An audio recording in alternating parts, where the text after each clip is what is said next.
Hello friends, तो आज हम पढ़ने वाले हैं वायवीय श्वसन और अवायवीय श्वसन के बारे में कि वायवीय श्वसन किसको कहते हैं और अवायवीय श्वसन किसको कहते हैं। जब हम कोई कार्य करते हैं तो थक क्यों जाते हैं और थकान महसूस होने के बाद जब हमारे शरीर को मालिश किया जाता है तो फिर हमको आराम क्यों मिलने लगता है, इन सब के बारे में हम लोग अध्ययन करेंगे। ठीक है, देखिए सबसे पहले वायवीय श्वसन किसको कहते हैं। जब श्वसन की क्रिया ऑक्सीजन की उपस्थिति में हो तो उसको वायवीय श्वसन कहते हैं। यानी जब हमारे शरीर में श्वसन की क्रिया होती है और उस समय हम प्रचुर मात्रा में ऑक्सीजन ले रहे होते हैं तो उसको वायवीय श्वसन कहते हैं। इसमें होता क्या है कि मेरा जो भोजन है वो भोजन ऑक्सीजन के साथ मिलकर कार्बन डाइऑक्साइड, जल और ऊर्जा का निर्माण करता है। कार्बन डाइऑक्साइड शरीर से बाहर निकल जाता है, जल ऊर्जा हमारे शरीर में स्टॉक रहता है। ठीक है, और इस समय हमारे शरीर में ऑक्सीजन की उपस्थिति में श्वसन की क्रिया संपन्न होती है। ठीक है, अब हम लोग पढ़ेंगे अवायवीय श्वसन। जब श्वसन की क्रिया ऑक्सीजन की अनुपस्थिति में होता है यानी उस समय ऑक्सीजन की आपूर्ति नहीं हो पाता है, ठीक है, तो उसको अवायवीय श्वसन कहते हैं। इसमें क्या होता है, हमारा जो भोजन है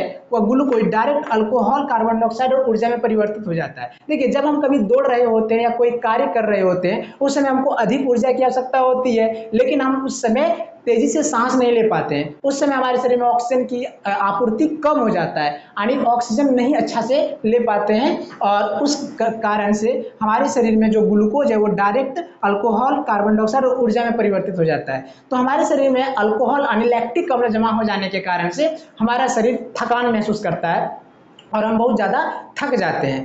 तो ये अवायवीय श्वसन की क्रिया के कारण से होता है। अब देखिए हम लोग जब हम लोग के शरीर में जब बहुत ज़्यादा ऐंठन होने लगता है इस अल्कोहल के कारण यानी लैक्टिक अम्ल के कारण से जब ऐंठन होने लगता है तो जब हमारा कार्य संपन्न हो जाता है, जब हम फिर सांसें तेजी से लेने लगते हैं या हमारे शरीर को कोई मालिश करने लगता है तो हमें आराम इसलिए मिलता है क्योंकि जब हमारे शरीर को मालिश किया जाता है या फिर हम गर्म पानी से भी नहाते हैं या फिर हम आराम से कहीं सांसें लेने जोर जोर से सांस लेने लगते हैं तो उस समय क्या होता है, हमारे खून का संचरण बढ़ जाता है यानी हमारे ब्लड जो है ब्लड सर्कुलेशन की क्रिया तेजी से हो जाती है यानी खून बहुत तेजी से हमारे शरीर में चलने लगता है। इस कारण से ऑक्सीजन की आपूर्ति हमारे शरीर में बहुत अधिक होने लगता है और जब यह ऑक्सीजन हमारे शरीर में प्रचुर मात्रा में मिल जाता है तो फिर हमारा जो लैक्टिक अम्ल था वो कार्बन डाइऑक्साइड और जल में बदलने लगता है, जो हमारे शरीर से कार्बन डाइऑक्साइड बाहर निकल जाता है और हमारे शरीर को राहत मिलता है।